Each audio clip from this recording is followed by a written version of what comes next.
Ibihe byiza nanone uyu munsi rero nkuzaniye deal idasanzwe mu mujyi wa Gisenyi.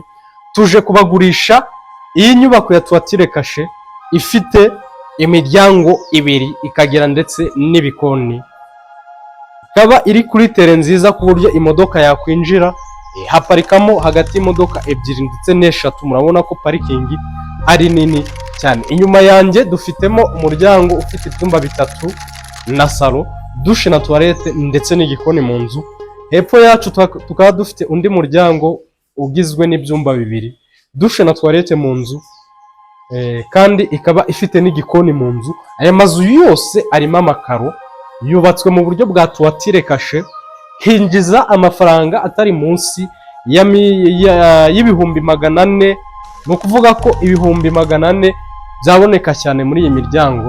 Uyu muryango w'ibyumba bitatu winjiza 250, uriya w'ibyumba bibiri ukinjiza ibihumbi 150.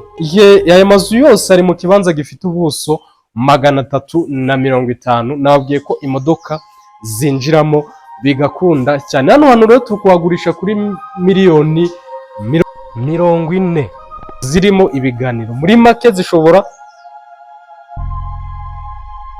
miliyoni 40 zuzuye zirimo ibiganiro. Uzizanye hano byakunda cyane, twakwihera hakaba hawe, kuko ni ahantu heza hafite investment itari mbi. Uyu munsi rero wakabya inzozi hamwe na GC. Ntabwo twasoza tutaberetse uruhande rurimo dushe na toilette byo hanze ndetse n'igikoni cyo hanze. Nababwiye ko kugira ugere hano hantu uvuye mu mujyi wa Gisenyi wakoresha iminota 5 mu gihe uri kuri moto, nayo ni myinshi. Ni hafi cyane n'umujyi wa Gisenyi, ni ruguru gato ya ADPR, ndavuga paruwasi ya ADPR hano mu mujyi. Uhita ugera hano, ni mu gace kitwa Majengo, ariko hafi yo ku Munyinya. Majengo hafi yo ku Munyinya cyangwa hafi n'akagari. Si ngombwa kugaragaza hanze kubera umutekano wacu. Rero karibu tubereke handi twari tumaze kubabwira.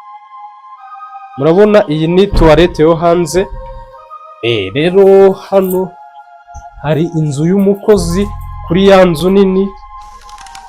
Iyi ni inzu y'umukozi kuri ya nzu nini y'ibyumba bitatu na salo, ikagira n'igikoni ikimureba. Uyu ni umuryango wundi wo mu gikari uva mu nzu nkuru. Hano hantu rero kuri za miliyoni 40 gusa zirimo ibiganiro. Muri make zishobora kugabanyuka bigakunda cyane. Ibihe byiza, turabakunda cyane.